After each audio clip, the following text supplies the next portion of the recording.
परम पिता परमेश्वर, धन्यवाद करते हुए आपके पास आते हैं।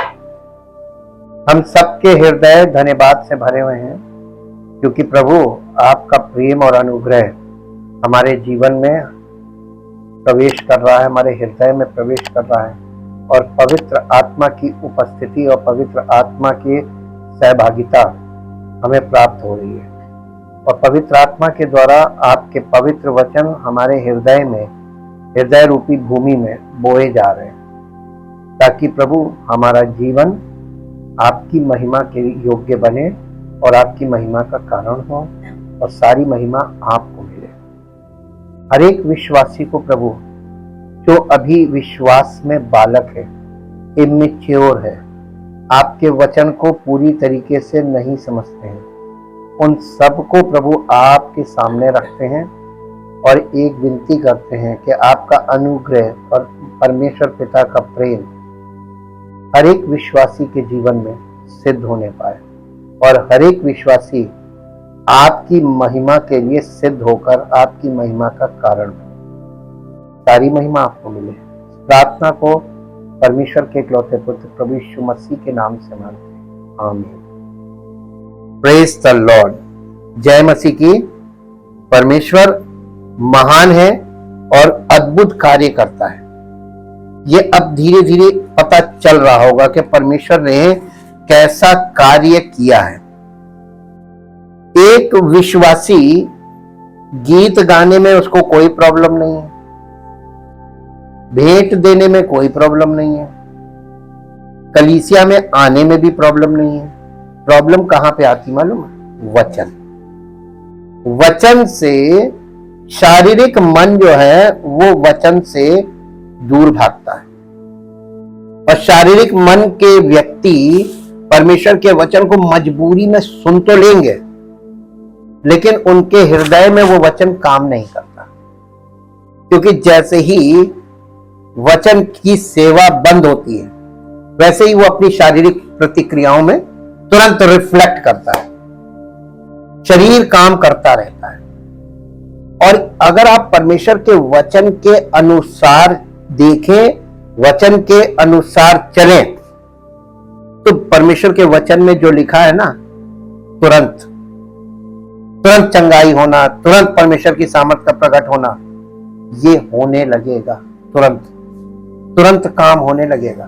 और ये तुरंत काम इसलिए नहीं होता है क्योंकि हम लोग वचन से दूर भागते। बड़ी मेहनत से जब विपत्ति में पड़ते हैं तो परमेश्वर के वचन के पास बड़ी मुश्किल से आते हैं, मजबूरी होती है, और जैसे ही थोड़ा सा छुटकारा मिलता तुरंत दूर, इतनी दूर कि फिर जब फंसते, फिर परमेश्वर की उपस्थिति में परमेश्वर घसीटता है। कहां भाग रहा था?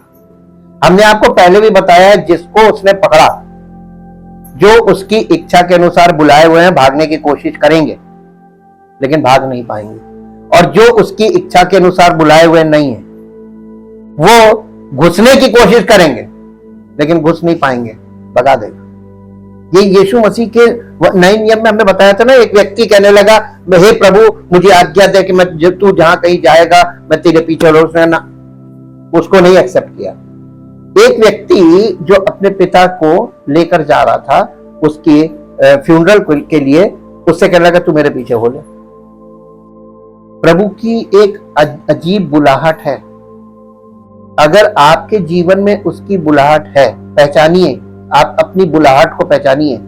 अगर आपने उसकी बुलाहट को अपने जीवन में पहचाना नहीं, आप झेल जाएंगे। हम विक्टिम रहे हैं, हमने भागने की बहुत कोशिश की थी, और बहुत पतली गली से निकलकर हम भागने की कोशिश की, तो उसने हमें बहुत भयानक जाल में फंसा दिया था। वहां से हमने 100% सरेंडर किया, टोटल सरेंडर। और वो दिन और आज का दिन परमेश्वर की सेवा से कभी भागे नहीं। उसकी इच्छा को अपने जीवन में धारण करना ये मनुष्य के बस की बात है नहीं, क्योंकि उसको बहुत सी चीजें वो दिमाग में आती है, ये फिर कैसे होगा, ये कैसे होगा, ये कैसे होगा। लेकिन मैं आपको सच बता रहा हूं, अगर आप परमेश्वर को 100% समर्पण हो जाइए, फिर देखिए परमेश्वर आपको क्या करता है। और हमको पुराने नियम में देखने को मिलता है, मूसा के जीवन के 120 साल की आयु में उसकी मृत्यु हुई थी, और 120 को अगर आप 3 से डिवाइड करेंगे तो 40-40 के 3 भाग निकलेंगे। 40 साल की उम्र तक वो मिस्र के राजा के यहां उसकी बेटी का बेटा बना रहा, राजकीय सम्मान में उसका पालन पोषण हुआ, राजकीय विद्या सिखाई गई, राजकीय रूप में वो रहा। और उसके बाद 40 साल से और 80 साल के बीच वो जंगल में परमेश्वर के द्वारा उसका एनकाउंटर हुआ और 40 साल जंगल में वो रहा। और 40 साल के बाद परमेश्वर ने जब उसे पूरी तरीके से अपने कंट्रोल में ले लिया, उसके बाद के 40 साल परमेश्वर की महिमा से भरे साल थे। हमें देखने को मिलता है पुराने नियम में, रातों रात हीरो नहीं बन सकते मसीह में, ये हमेशा याद रखिएगा। वो आपको शून्य से लेकर चलेगा। आप जीवन में किस उम्र में पहुंच गए, कितना अनुभव आपके पास आ गया है, परमेश्वर उसे सब कुछ शून्य पर लाएगा और फिर एक स्टार्ट करेगा। पौलुस भी इसका एग्जाम्पल है नए नियम में। पौलुस बहुत गुणी था और फरीसी पंथ का था और व्यवस्था की शिक्षा में निपुण था, लेकिन प्रभु यीशु मसीह ने जब उसको पकड़ा तो उसको शून्य पे जाना पड़ा। और पौलुस ने इस बात की गवाही दी और उस धार्मिकता को जो व्यवस्था के अनुसार थी उसने मसीह के लिए कूड़ा समझा। आप कितने बड़े धर्मी हैं, सेल्फ राइचसनेस लेकर परमेश्वर के आगे खड़े नहीं हो सकते। अपनी धार्मिकता को उतार के फेंक दीजिए और शून्य पर आइए, समर्पित होइए। समर्पण का मतलब शून्य और शून्य का मतलब समर्पण, और वहां से वो आपको लेकर चलेगा। आज हम इसी बात के तीसरे भाग में आ गए हैं। अभी तक हम लोगों ने देखा दो अलग अलग मानसिकताएं, दो अलग अलग नियति की ओर ले जाती हैं, डेस्टिनेशंस। अगर आप शारीरिक जीवन जिएंगे तो अंत मृत्यु है। और आप देखिए, परमेश्वर ने जो नियम बनाया है, एक बार शारीरिक जन्म होना और उसके बाद शारीरिक जीवन और उसका अंत शारीरिक मृत्यु, उसके बाद परमेश्वर का न्याय। अब आप थोड़ी देर के लिए बैठकर यह सोचिए, अगर आप यीशु मसीह पर विश्वास कर लेते हैं, शारीरिक मृत्यु से पहले शारीरिक जीवन में ही आप यीशु मसीह पर विश्वास कर लेते हैं, तो परमेश्वर ने हमारे पापों का जो न्याय था वो अपने पुत्र के ऊपर पूरा कर दिया। उसको पापों की सजा मृत्यु थी और ये मृत्यु आत्मिक मृत्यु प्लस शारीरिक मृत्यु इज इक्वल टू अनंत मृत्यु। यानी आप शारीरिक जीवन में शारीरिक मृत्यु के बाद आप कहां गए, आपका प्राण कहां जाएगा, कभी सोचा है? आप आत्मिक तौर पर मृतक है, शारीरिक व्यक्ति आत्मिक तौर पर मृतक। और प्रभु यीशु मसीह पर विश्वास करने से हमारी आत्मा को जीवन मिलता है, और आत्मा को जीवन मिलता है तो आत्मा में जीवन आ गया। अब शारीरिक मृत्यु के बाद हम अनंत मृत्यु में नहीं जाएंगे, बल्कि हम अनंत जीवन प्राप्त कर सकते हैं। हमने सकते हैं बोला, आशा है बॉर्न अगेन के बाद। पूछिए क्यों? बॉर्न अगेन के बाद गारंटी नहीं है कि आपको अनंत जीवन मिलेगा। क्वेश्चन करने वाले लोग हों तो ये पूछेंगे क्यों। यही तो पौलुस समझा रहा है कि बॉर्न अगेन होने के बाद भी आप शारीरिक जीवन जी रहे, तो आपको जिस जीवन से उसने निकाला, आपने यीशु मसीह पर विश्वास किया, आपकी आत्मा को जीवन दिया और उसके बाद आप फिर शारीरिक जीवन में लिप्त हो गए, तो आपको अंत में क्या मिलेगा? अब आप इटर्नल डेथ में तो नहीं जाएंगे, लेकिन इटर्नल लाइफ में भी नहीं जाएंगे। अब आप इटर्नल पनिशमेंट में जाएंगे। अंत का 3 भाग हो जाते हैं। पहला भाग जो अनंत मृत्यु है, वो शारीरिक जीवन में जितने लोग हैं उनकी शारीरिक मृत्यु के बाद अब उनके जीवन में कोई उद्धार का कोई काम नहीं हो सकता, क्योंकि अब वो अनंत मृत्यु में चले गए। अगर आप उत्पत्ति की पुस्तक में जब परमेश्वर ने आदम से कहा था कि इस फल को तू मत खाना, जिस दिन तू इसे खाएगा उसी दिन अवश्य मर जाएगा, हमने आप लोगों को डिटेल बताया कि उसकी आयु 930 वर्ष थी, तब उसकी शारीरिक मृत्यु हुई। फल खाते ही कौन सी मृत्यु हुई थी? आत्मिक मृत्यु हुई थी। और परमेश्वर ने उससे ये कहा था, हिब्रू में उसने बोला था मुत मुत मुत मुत का मतलब है तू 2 बार मरेगा। 2 डेथ्स, फल खाने का नतीजा है 2 मृत्यु। और वो 2 मृत्यु क्या है? आत्मिक मृत्यु पहले हुई, उसके बाद शारीरिक मृत्यु अपने समय पे होगी। हर व्यक्ति जो शारीरिक जन्म लेता है वो आत्मिक तौर पर मृतक होता है, और फिर शारीरिक जीवन के बाद, शारीरिक मृत्यु के बाद कहां गया? अनंत मृत्यु। जब कोई व्यक्ति प्रभु यीशु मसीह में वास्तव में विश्वास करता है, सुसमाचार पर विश्वास करता है कि प्रभु यीशु मसीह मुझे अनंत जीवन देगा, उसने मेरे पापों को अपने ऊपर ले लिया, और पापों की जो सजा थी वो यीशु मसीह ने ले ली, और अब यीशु मसीह अपने बिहाफ हमको जीवन दे रहा, क्षमा दे रहा। चलो ठीक है, तुमको हम माफ करते हैं, अब तुम फिर से एक नया जीवन शुरू करो। ये जीवन जो उसने हमारी आत्मा में जीवन दिया है, वो आत्मा में जीवन क्यों दिया है? ताकि हम पवित्र आत्मा के अनुसार जीवन व्यतीत करना शुरू करें, आत्मिक जीवन की शुरुआत करें। लेकिन इसमें होता क्या है? यही पौलुस बता रहा है कलीसिया में कि लोग आते हैं, बॉर्न अगेन तो हो जाते हैं, लेकिन जन्म के बाद जीवन आता है ना, तो आप जीवन में आत्मिक जीवन ना जी के शारीरिक जीवन जी रहे मसीह में, और कलीसिया में उपस्थित होते हैं, मसीही जीवन नहीं जीते हैं।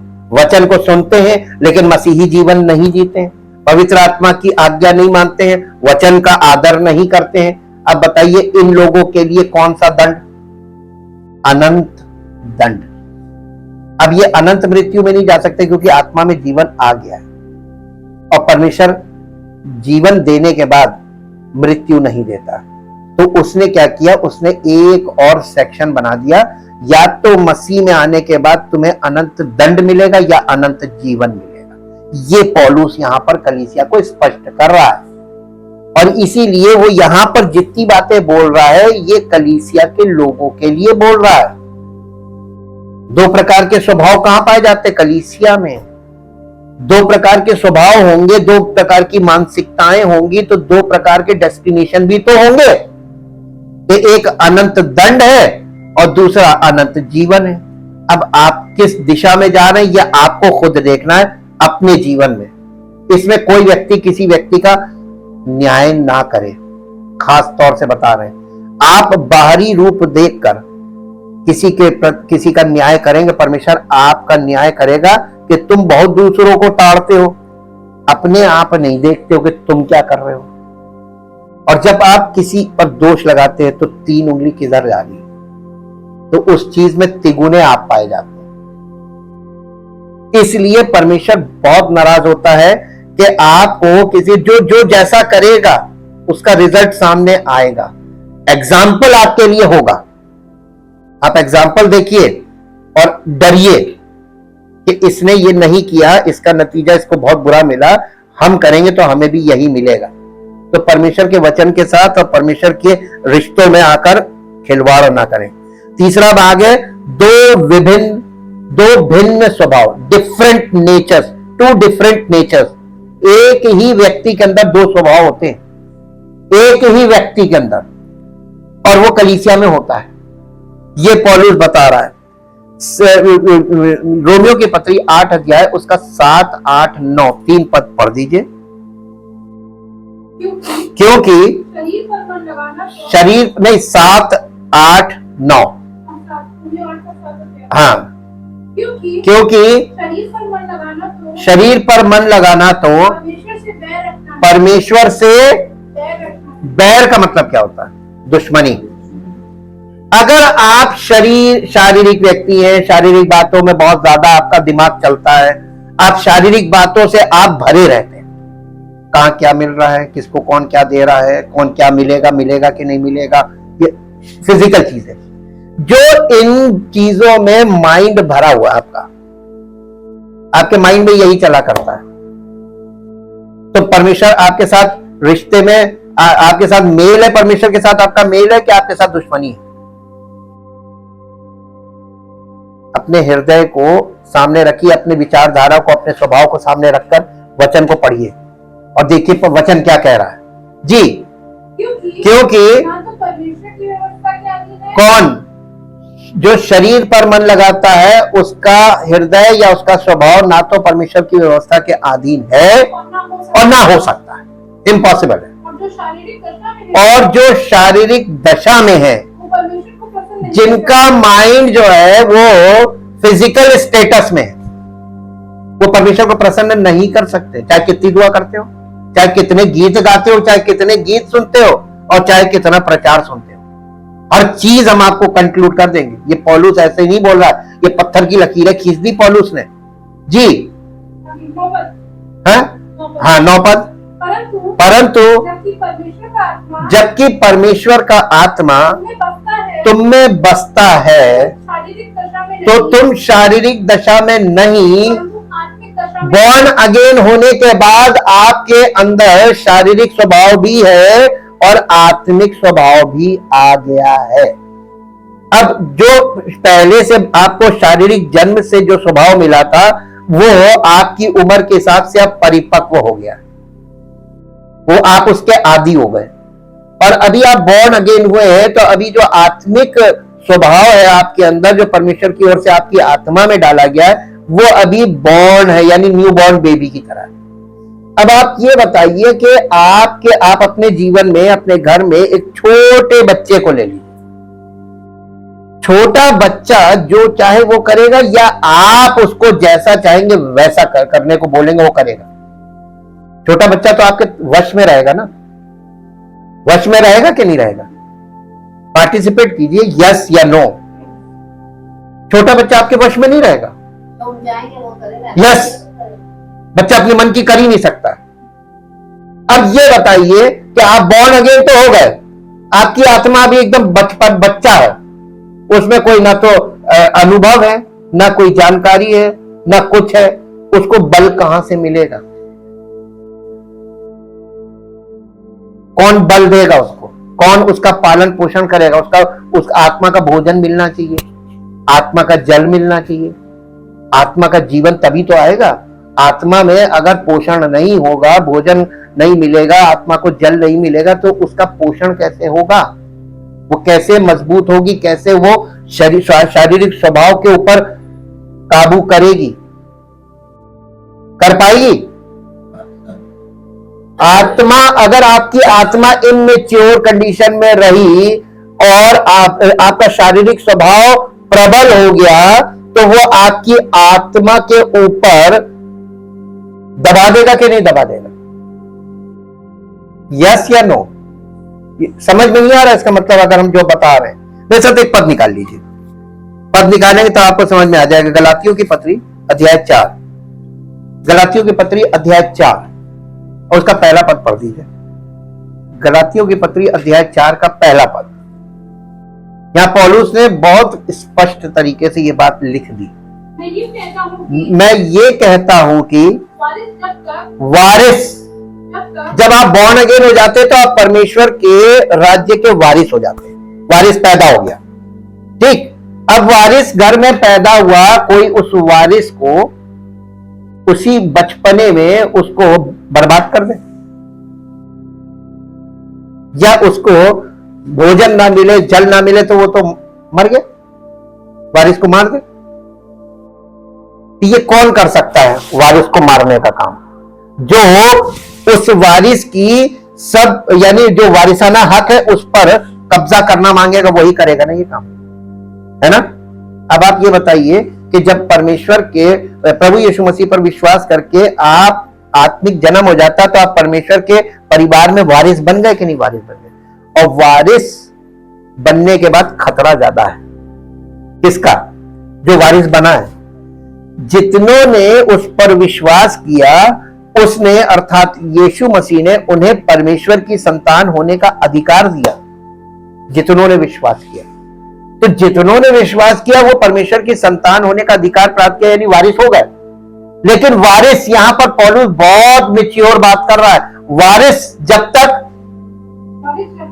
हाँ, जब तक बालक है, इमेच्योर है, यद्यपि हालांकि वो सब वस्तुओं का स्वामी है, तो भी उसमें, और दास का मतलब गुलाम, कोई फर्क नहीं है। वो एक गुलाम की तरह है। किसका गुलाम? वारिस जब परिवार में पैदा होता है तो जो बड़े लोग होते हैं वो उसके गार्जियन है, उनका गुलाम है वो।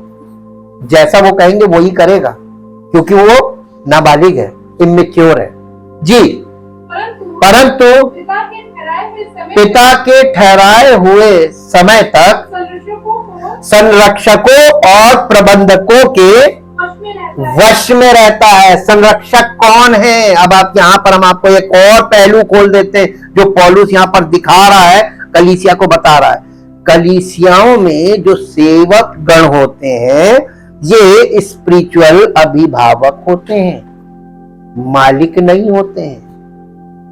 ये कलीसिया में जो मसीह में जो आत्मिक जन्म पा रहे हैं लोग, बॉर्न अगेन हो रहे हैं, ये वो वारिस बन रहे हैं, परमेश्वर के वारिस बन रहे हैं, और ये रखे गए हैं परमेश्वर की ओर से ताकि उनको समय पर भोजन और जल प्रोवाइड करें और उनका मार्गदर्शन करें, उनको सही मार्ग में ले जाएं, ताकि वो परमेश्वर के पुत्र और पुत्री बनकर परमेश्वर की महिमा का कारण बने। तो अभिभावक लोग कौन हैं? ये सेवक लोग हैं कलीसिया में। अब आप ये बताइए, आपका दुश्मन कौन मसीह में? नहीं समझ में आया किसी को? यस, वो कभी आपको मैच्योर होने देंगे? क्या फायदा होगा उनको? आपको एक दृष्टांत पढ़ना चाहिए जो आपको मिलेगा, घर में जाके पढ़िएगा। अब आपको वो दृष्टांत समझ में आने लगेगा। जब आज इतनी बात खुली है, अब आपको पता चल जाएगा कि ये दृष्टांत किसके लिए लिखा है और इसका अर्थ क्या है। और ये दृष्टांत आपको मिलेगा मत्ती रचित सुसमाचार और उसका अध्याय है 21 अध्याय, और यहां पे लिखा दुष्ट किसानों का दृष्टांत, और ये 33 पद से ये शुरू होता है। 21 अध्याय मत्ती रचित सुसमाचार, और इसमें यहां पर ये जब आप पढ़ेंगे ना तो आपको पता चल जाएगा कि कलीसिया में जो बॉर्न अगेन लोग हैं वो परमेश्वर के संतान हैं। जो बॉर्न अगेन हुए हैं उन्हें परमेश्वर के पुत्र और पुत्री यानी फुली मैच्योर करना था, और इन लोगों ने नहीं किया, क्योंकि इन्होंने परमेश्वर की खेती पर, देखिए ये भी एग्रीकल्चर बेस दिखाया है, परमेश्वर की दाख की बारी में जो फल लगे उन पर अपना कब्जा कर लिया। ये मेरे अनुयायी हैं, ये मेरे लोग हैं, और ये पूरी दुनिया में हो रहा है। वही चीज पौलुस खोल के बोल रहा है कि वारिस जब तक नाबालिग है तब तक उसमें और गुलाम में कोई अंतर नहीं। गुलाम भी वश में रहता है। जब आप पाप के गुलाम हैं और इनमेच्योर अगर आप रहेंगे स्पिरिचुअली, तो आप पाप के गुलाम रहेंगे कि नहीं रहेंगे? तो आपको अनंत जीवन मिलेगा। क्या आप अनंत जीवन में प्रवेश करेंगे कि अनंत दंड में प्रवेश करेंगे? अभी भी नहीं समझ में आया। लोग किस दिशा में जा रहे हैं? ये मसीही जीवन जो पौलुस बता रहा है वचन के आधार पे, हर एक को देखिए, क्या ये मसीही जीवन है? दूर दूर तक नहीं है। टोटल फिजिकल लाइफ, शारीरिक बातें, शारीरिक बातों में लिप्त रहना, शारीरिक बातों की प्लानिंग करना, शारीरिक बातों का सोचते रहना, ये शरीर है। ये आत्मा में मन नहीं लगाएगा, ना लगाने देगा, और ये क्रियाओं में बिलीव करता है। शरीर जो है वो क्रिया करता है। यहां पर रोमियो की पत्री 8 अध्याय के 7, 8, 9 इन 3 पदों में हम 2 अलग अलग स्वभाव देखते हैं जो लोगों के इन 2 अलग अलग वर्गों के संकेतक है। 7 और 8 पद उन लोगों को संदर्भित करता है जो अविश्वासी हैं, जो शरीर के अनुसार हैं, जिनका परिणाम मृत्यु है। पद 9 सच्चे विश्वासियों को संदर्भित करता है जो आत्मा के अनुसार हैं, जिनका परिणाम जीवन है। और ये पद 2 समूहों के बिल्कुल विपरीत स्वभाव के बारे में बात करते हैं। स्वभाव का अर्थ हृदय, स्वभाव, आंतरिक व्यक्तित्व, उनके जीवन का झुकाव। स्वभाव का मतलब आप समझ लीजिए, शारीरिक स्वभाव का मतलब शारीरिक बातों के लिए झुकाव।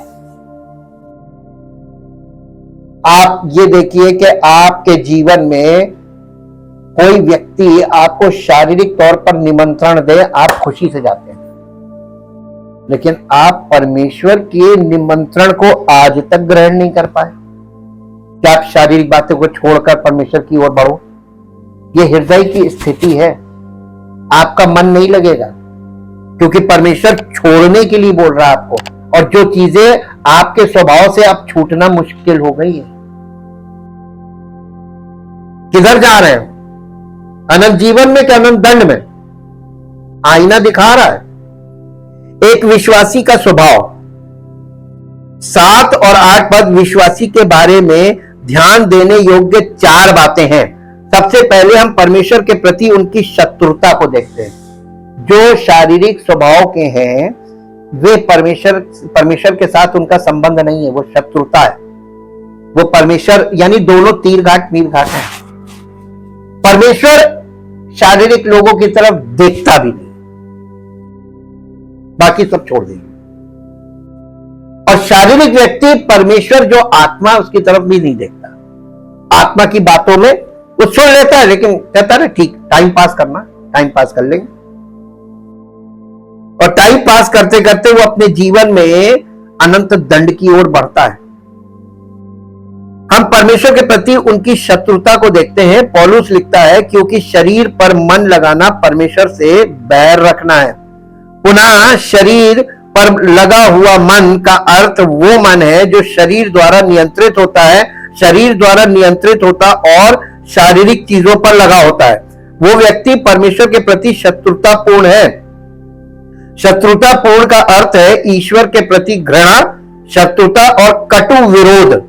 ये स्पष्ट रूप से एक तटस्थ राज्य नहीं है। वो व्यक्ति एक हाथ शरीर के चारों ओर और एक हाथ परमेश्वर के चारों ओर रखकर बाढ़ पर नहीं बैठा है, बल्कि उनका पूरा जीवन परमेश्वर के प्रति शत्रुतापूर्ण है। वो 50-50 में नहीं है, वो एकदम एक ही तरफ है। ये समझने वाली बात है। इस शत्रुता को या तो ईश्वर के विरुद्ध सक्रिय विरोध में या ईश्वर के प्रति निष्क्रिय उदासीनता में दर्शाया जा सकता है। किसी भी तरह पौलुस का कहना है कि ये ईश्वर के प्रति शत्रुता है। अविश्वासी परमेश्वर के प्रति मन में शत्रुतापूर्ण होता है। कुलस्सियों की पत्री उसका पहला अध्याय उसका 21 पद पढ़ दीजिए।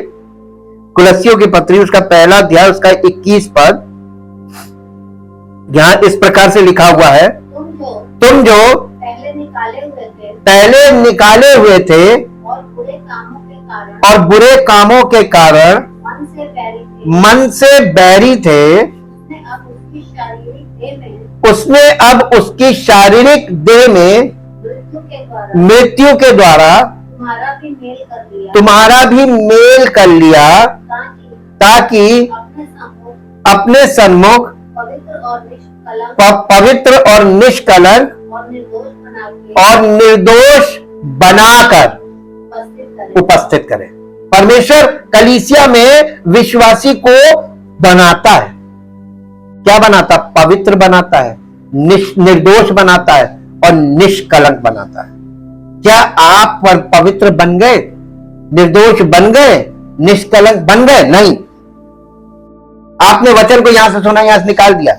वचन के साथ खिलवाड़ नहीं। डॉक्टर आपको दवाई भी लिखता है और परहेज भी लिखता है। कई बार दवाई खाते परहेज नहीं करते, कई बार परहेज करते दवाई नहीं खाते।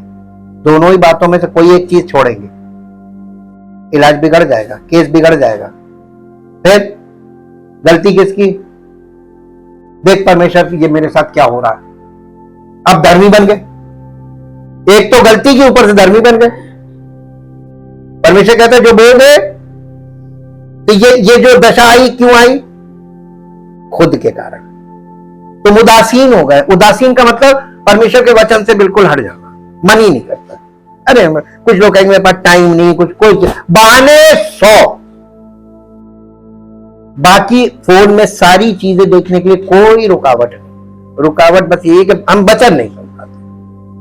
कुछ लोग तो थोड़ा सा 5 मिनट का सुनते हैं, अरे बड़ा लंबा है, बड़ा लेंदी है, बड़ा वैसा है, वो समझ में भी नहीं आ रहा। हटाओ। क्योंकि इंसान की आदत है, मैंने ये चीज देखी साइकोलॉजिकली, फोन ले लेंगे, पूरे समय स्क्रॉलिंग चलती है। हम इस समय सफर करते हैं रोज सवेरे और 4 बार सफर करते हैं और चारों बार हम देखते हैं स्टूडेंट हो, बड़ा हो, बूढ़ा हो, जवान हो, कोई भी हो, मोबाइल लेके बैठ के मेट्रो के अंदर सब स्क्रॉलिंग चलती है। कुछ मन की चीज मिल जाए तो देखें, नहीं तो फिर निकालते रहो। यही करते लोग। परमेश्वर हमको चला चला के दिखा रहा है और दिखा दिखा के सिखा रहा है। ये देखो लोग क्या कर रहे हैं। ये शारीरिक लोग हैं और ये शारीरिक चीजों में मन लगाते हैं। ये उनके कार्यों से कहीं अधिक गहरा है। ये अविश्वासियों की मानसिकता है। वे परमेश्वर के विरुद्ध धक्का देते हैं। वे नहीं चाहते कि ईश्वर उन्हें बताए कि उन्हें अपना जीवन कैसे जीना है। वे अपने रास्ते जाना चाहते हैं और अपना काम करना चाहते हैं। वे ईश्वर से बंधना नहीं चाहते। वास्तविकता है, याकूब ये भी कहते हैं कि अविश्वासियों में परमेश्वर के प्रति शत्रुता है और वे परमेश्वर के दुश्मन हैं। याकूब की पत्री उसका 4 अध्याय और उसका 4 पद पढ़ दीजिए। ये कलीसिया के लोगों के विषय में लिखा जा रहा है। ये बाहर वालों के लिए, बाहर वाले तो अनंत मृत्यु में जा रहे हैं। ये तो बॉर्न अगेन होने के बाद क्या कर रहे हैं, ये वो उन लोगों के लिए लिखा, कलीसिया के लोगों के लिए। जी, हे व्यभिचारिणियों, क्या तुम नहीं जानते कि संसार से मित्रता करना, परमेश्वर से बैर करना, जितना आप सांसारिकता में आगे बढ़ेंगे उतना आप परमेश्वर से दुश्मनी मोल लेंगे। और कलीसिया में भी आ रहे हैं, प्रभु प्रभु कर रहे हैं। अब आप देखिए कि आपका जो आप प्रभु प्रभु करते हैं और आप मसीह में हैं, आप विश्वासी हैं, ये दावा करते हैं। और पौलुस हमको वचन के द्वारा क्या दिखा रहा है, अपने आप को जांचो। ये पृथ्वी पर प्रत्येक अविश्वासी को संदर्भित करता है। वे ऐसे व्यक्ति हो सकते हैं जो चर्च जाते हो, मसीही घर में पले और बड़े हों और मसीही स्कूल में गए हों, परंतु जब तक वे मसीह में विश्वास नहीं कर लेते तब तक वे परमेश्वर से दूरी बनाए रखते हैं। वे ईश्वर को केवल अपने जीवन के सतही बाहरी पहलू पर चाहते हैं। वे नहीं चाहते कि वो आंतरिक रूप से उनके जीवन पर शासन और नियंत्रण करे। वे परमेश्वर को अस्वीकार करते हैं और इनकार करते हैं, अपने रास्ते पर चलते रहना चाहते हैं। पोल खोल है। और दूसरा, हम अविश्वासी के भीतर श्रेष्ठता की मानसिकता देखते हैं। वे अहंकारी और घमंडी हैं। पौलुस आगे कहते, क्योंकि वो स्वयं को ईश्वर की व्यवस्था के अधीन नहीं करता है। ये शरीर पर केंद्रित मानसिकता को दर्शाता है। उनके भीतर कोई विनम्रता, समर्पण या पूर्ण समर्पण तो है ही नहीं। वे परमेश्वर के वचन के अधिकार के अधीन आने से इनकार करते हैं।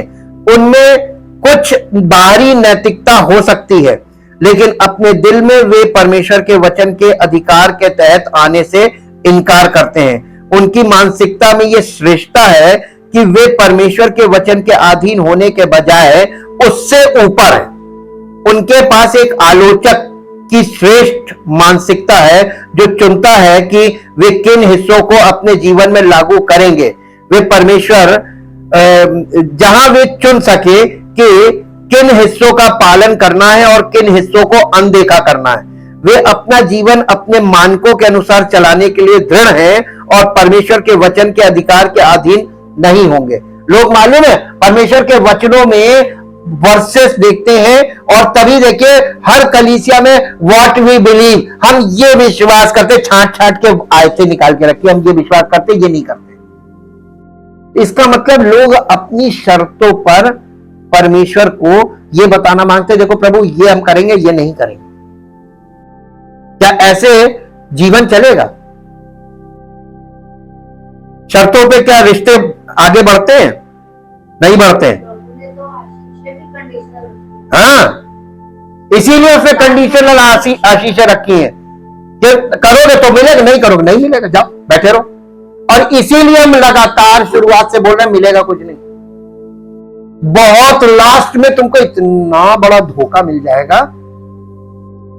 इसलिए पहले से सच बोल रहे हैं ताकि कभी आप ये ना कह सको कि हमको बताया नहीं।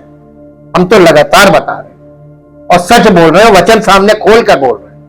और ये और देखिए और सोचिए कि ये हम कर रहे हैं, ये किसको हम धोखा दे रहे हैं? अपने आप को। जो वचन पर नहीं चलते वो किसको धोखा देते? बाइबल में लिखा है, याकूब ने कहा अपने आप को धोखा देते।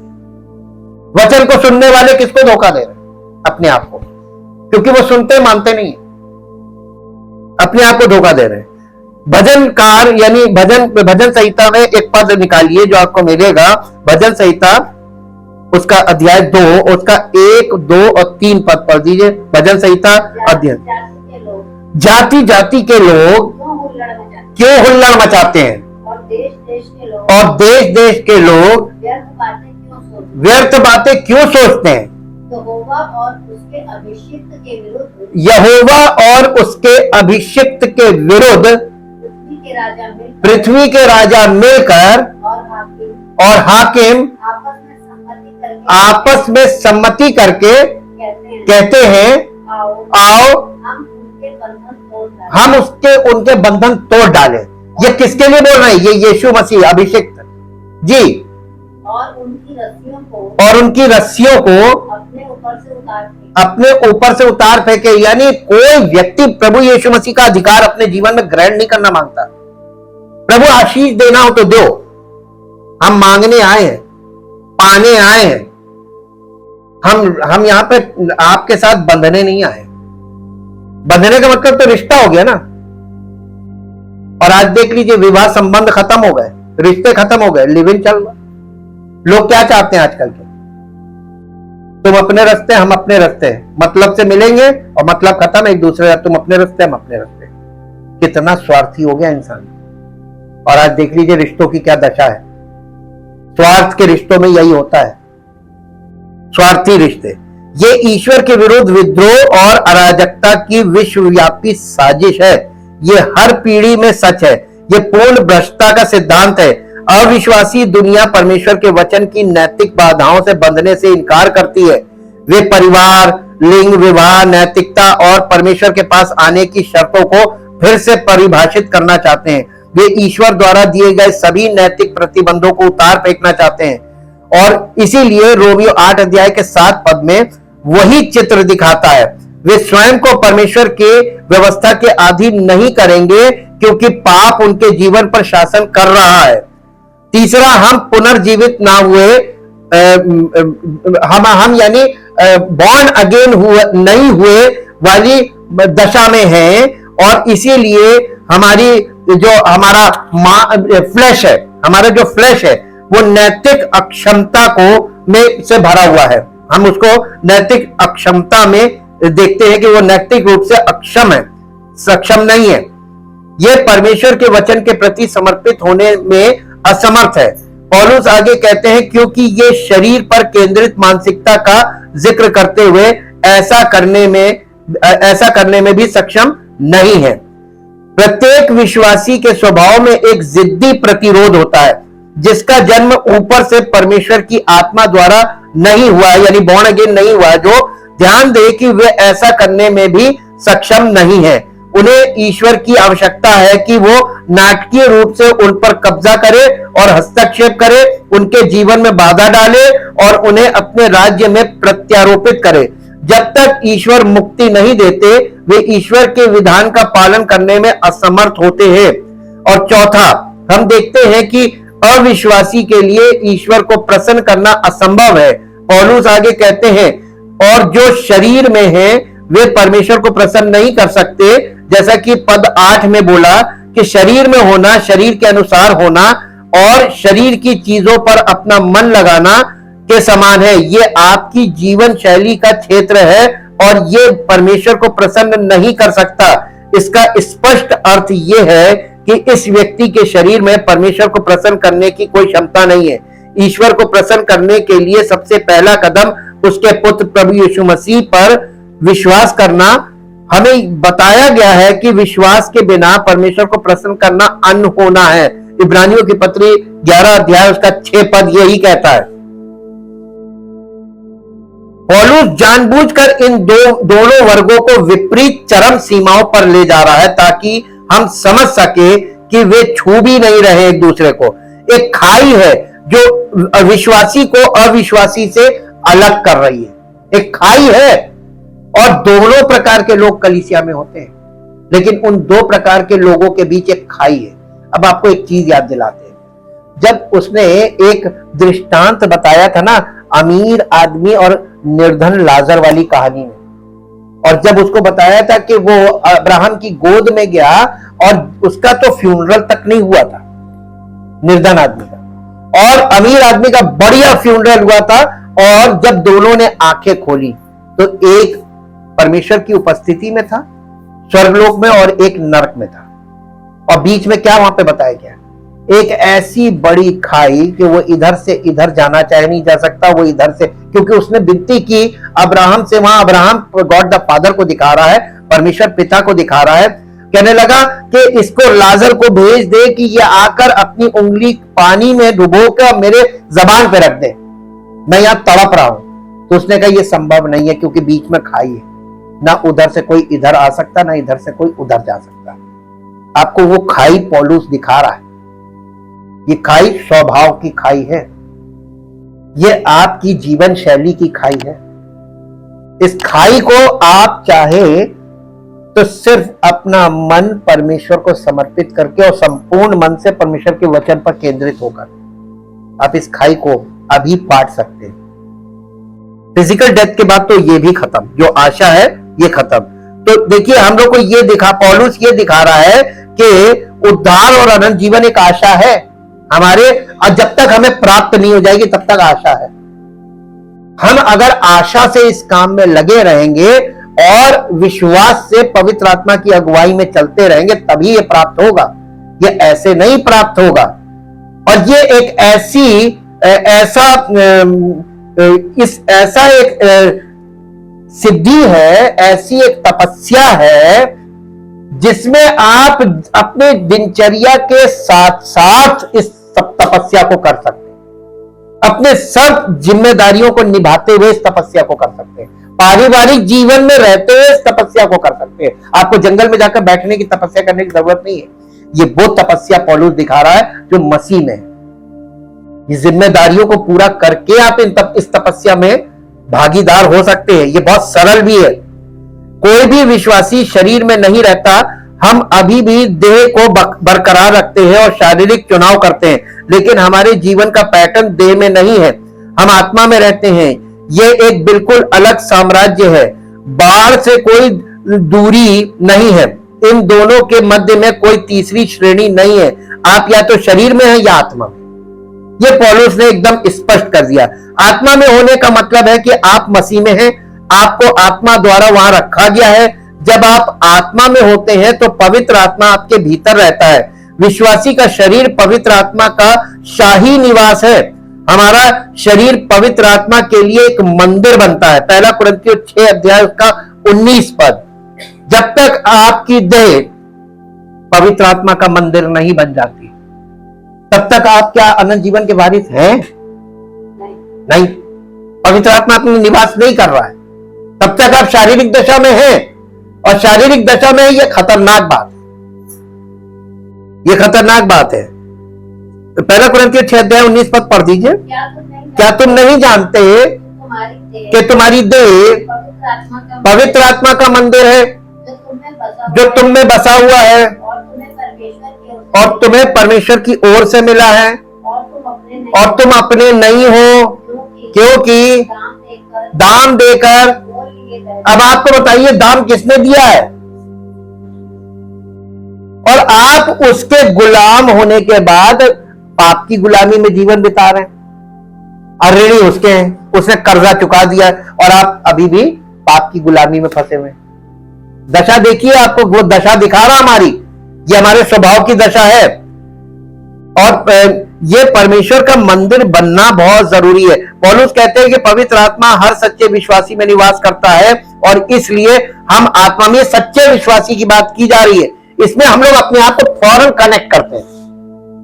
हम गलत वाला जो पार्ट जहां हमें होना चाहिए, हम सही न्याय कर रहे हैं वचन के अनुसार, या हम गलत न्याय कर रहे हैं। हमको कॉपी दे दी तो हम अपने नंबर बढ़ाए पड़े, और इसी का हम सेल्फ प्रमोशन करने लगते हैं, यार हमसे बड़ा कोई विश्वासी नहीं। तो पवित्र आत्मा आपके भीतर रहता है। विश्वासी का शरीर पवित्र आत्मा का शाही निवास है। जी, और इसलिए हमारे लिए आत्मा में होने का अर्थ है कि हम पवित्र आत्मा, परमेश्वर की शाही शक्ति और नियंत्रण के अधीन रहें। जब हम कोई गलत कदम उठाते हैं तो पवित्र आत्मा हमें दोषी ठहराता है और हमें वापस लाता है। हम अपना उद्धार कभी नहीं खोएंगे क्योंकि पवित्र आत्मा हमें मसीह में सील कर देता है और हम बच नहीं सकते हैं। अब निष्कर्ष पे आते हैं। इन सब पदों को सारांशित करने के लिए इसका 8 अध्याय का 5 पद का पहला भाग विश्वासियों को संदर्भित करता है और 6 पद का पहला भाग अविश्वासियों को संदर्भित करता है। पद 6 का दूसरा भाग विश्वासियों को संदर्भित करता है, 7 और 8 पद का अविश्वासियों को संदर्भित करता है और पद 9 विश्वासियों को संदर्भित करता है। पवित्रीकरण पर अपनी शिक्षा के बीच में पौलुस द्वारा इस पर जोर देने का कारण यह है कि हम ये समझें कि प्रत्येक सच्चा विश्वासी आत्मा में है, आत्मा से वास करता है, आत्मा के अनुसार जी रहा है और उसने अपना मन चीजों पर लगाया है। मूल भावना ये बिल्कुल सच है। जैसे ही हम इन पदों को देखते हैं, हमारे पास आवेदन के लिए 3 बिंदु हैं। पहला है आत्मनिरीक्षण। हम में से प्रत्येक को स्वयं की जांच करने की आवश्यकता है कि हम शरीर में हैं या आत्मा में। क्या आप आदम में हैं या मसीह में? क्या तुम संसार के हो या मसीह के? क्या आप खो गए हैं या आप बच गए हैं? अपरिवर्तित हैं या परिवर्तित हो गए हैं? हम में से प्रत्येक को यह देखने के लिए स्वयं का परीक्षण करने की आवश्यकता है कि क्या हमारा नया जन्म हुआ है? क्या आपका जन्म परमेश्वर की आत्मा द्वारा परमेश्वर के राज्य में हुआ है? पौलुस रेत में एक स्पष्ट रेखा खींचता है और हम में से प्रत्येक 2 पक्षों में से एक पर है। ईश्वर के साथ सही होने के लिए कोई निंदा ना हो, इसके लिए हमें मसीह में होना चाहिए। मसीह में बने रहने का केवल एक ही तरीका है और वो है प्रभु यीशु मसीह पर विश्वास करके नया जन्म लेना। जब ऐसा होता है तो आपको इस पुराने क्षेत्र से ले जाया जाता है जिसमें आप पहले रहते थे और आपको एक बिल्कुल अलग क्षेत्र में स्थानांतरित कर दिया जाता है, परमेश्वर की आत्मा और यीशु मसीह के क्षेत्र में। यीशु मसीह के संबंध में आप कहां हैं? कब की बात है ये आपकी आत्मा पर ईश्वर का एक दिव्य कार्य था जो बिल्कुल ठीक समय पर घटित हुआ। ये लंबे समय तक नहीं हुआ। हो सकता है कि आपको सटीक तारीख या समय याद ना हो, लेकिन ये एक विशेष समय पर सटीक तारीख पर हुआ था। आपके जीवन में ये स्थानांतरण कब हुआ? ये सबसे महत्वपूर्ण प्रश्न है। जो शरीर से पैदा हुआ है वो शरीर है और जो आत्मा से पैदा हुआ वो आत्मा। इस बात से चकित ना हो कि मैं तुमसे कहता हूं फिर से जन्म लेना अवश्य है। और इसीलिए प्रभु यीशु मसीह ने कहा था बॉर्न अगेन होना अनिवार्य है। इसके बिना परमेश्वर के राज्य में प्रवेश नहीं करते। तो बॉर्न अगेन तो प्रवेश है। जैसे हमारा इस संसार में शारीरिक जन्म के बाद हमारा प्रवेश होता है, हम इस दुनिया में आ जाते हैं। बच्चा पैदा होता है, शारीरिक जन्म लेता है, शारीरिक देह के साथ जन्म लेता है, शारीरिक अंगों के साथ जन्म लेता है, पूरा कंप्लीट उसका बॉडी होता है, सब कुछ उसमें कंप्लीट होता है। लेकिन वो बच्चा किसी काम का नहीं होता है जब तक कि उसका सही पालन पोषण और सही शिक्षा दीक्षा ना हो, सही माहौल में उसका पालन पोषण ना किया जाए, तब तक वो किसी काम का नहीं होता है। वो एक पशु समान है। आप उसको जंगल में पालेंगे वो जंगल की हरकतें करेगा। आप उसको गांव में पालेंगे वो गांव के जैसे व्यवहार करेगा। आप उसको बड़े शहर में रख के पालेंगे वो बड़े शहरी स्वभाव का बनेगा। आप बच्चे का पालन पोषण, यही आत्मिक जीवन में भी है सेम, बस फर्क कितना है शारीरिक और आत्मिक। आत्मिक में भी वही चीज है। लास्ट में एक वर्ष पढ़िए ताकि आपको पता चल जाए पौलुस यहां तक कैसे हमको लेके आया। 7 अध्याय निकालिए, रोमियो 7 अध्याय, रोमियो 7 अध्याय जल्दी से निकाल लीजिए। रोमियो अध्याय 7 और 7 अध्याय का 21, 22, 23 पद पढ़ दीजिए। इस प्रकार मैं ये व्यवस्था पौलुस अपने को रख रहा है, कह रहा है इस प्रकार मैं ये व्यवस्था पाता हूं, जब मैं भलाई करने की इच्छा करता हूं तो बुराई का आती मेरे पास, क्योंकि मैं भीतरी मनुष्यत्व से तो यानी अपने हृदय से तो परमेश्वर की व्यवस्था से या परमेश्वर के वचन से बहुत प्रसन्न रहता हूं। जब आप वचन सुनते हैं आपको बहुत अच्छा लगता है, ये बता रहा पौलुस, ये होता है। परंतु मुझे अपने शारीरिक अंगों में दो कानून चलते हैं हमारे अंदर, एक हमारे दिल का कानून और एक हमारे दिमाग का कानून। जब आप किसी की मदद करते हैं तो आप उसको कहते हैं ये लो, उठा देते हैं, उसी समय आपका दिमाग कहता है ये दे रहे हो, अरे ये भी दे रहे हो। दिमाग रोकता है ना, दिल देता है और दिमाग रोकता है। दिमाग आपको चतुर बनाता है, अरे इससे ये करा लो फिर दो, कुछ फायदा उठा लो फिर दो। और देखिए आज दुनिया में लोग किसी की मदद नहीं करते, बल्कि उसकी मजबूरी का फायदा उठाते हैं। ये क्या कर रहे हो? दे रहे हैं, लेकिन क्यों दे रहे हैं? देने के पीछे भी स्वार्थ चल रहा है। तो यानी स्वार्थ की भावना में धर्म के काम करना, ये दिमाग कराता है। जी, मुझे अपने अंगों में दूसरे प्रकार की व्यवस्था दिखाई पड़ती है, जो मेरी बुद्धि की व्यवस्था से लड़ती है। हमारे अंदर ये चीजें चलती है, अंतर्द्वंद। जी, और मुझे पाप की व्यवस्था के बंधन में डालती है, जो मेरे अंगों में है। इसीलिए वो कह रहा, मैं कैसा अभागा मनुष्य हूं, मेरे अंदर दो चीजें चलती हैं, शारीरिक भावना भी है और परमेश्वर का वचन आता है। परमेश्वर के वचन को सुनते हैं, आनंद से भर जाते हैं, लेकिन हम चल नहीं पाते क्योंकि हमारा शारीरिक जो स्वभाव है वो हमको मना करता है, तुम कहां जा रहे हो। Hallelujah, thank you Lord. जीवित और मान समर्थी परमेश्वर, हम आपसे एक ही निवेदन करते हैं कि जब आज का वचन लोग सुने, पवित्र आत्मा उनके हृदयों को झिंझोड़ दे, ताकि उन्होंने आपके वचन के साथ इतने लंबे समय तक अपने जीवन में सुना तो, लेकिन उन्होंने अपने जीवन में क्या निर्णय लिया, अपना हृदय क्यों नहीं तैयार किया और अपने आप को क्यों नहीं पूर्ण रूप से समर्पित किया, इस विषय पर वो ध्यान करें, सोचें, क्योंकि कल हो सकता है बहुत देर हो जाए। ये सांसें हैं और मानव जीवन है जिसके विषय में परमेश्वर कहता है कि तुम्हारा जीवन है ही क्या, तुम तो भाप के समान हो, अभी दिखती और अभी गायब। हमारा शारीरिक जीवन अंत होते ही, शारीरिक मृत्यु के साथ साथ हमारा ये काम जो परमेश्वर ने हमारे जीवन में शुरू किया है, ये अधूरा रह जाएगा और हम उस जगह पहुंचाए दी जाएंगे जहां हम नहीं जाना चाहते। प्रभु, हम आपसे निवेदन करते हैं, लोगों को अपने दिन गिनने की समझ मिले और आपके वचन के अनुसार अपने आप को तैयार करके मसीही जीवन में निर्णय के साथ आगे बढ़ने की सामर्थ आपकी ओर से मिले, ताकि उनका हर एक का जीवन आपकी महिमा की ओर हो।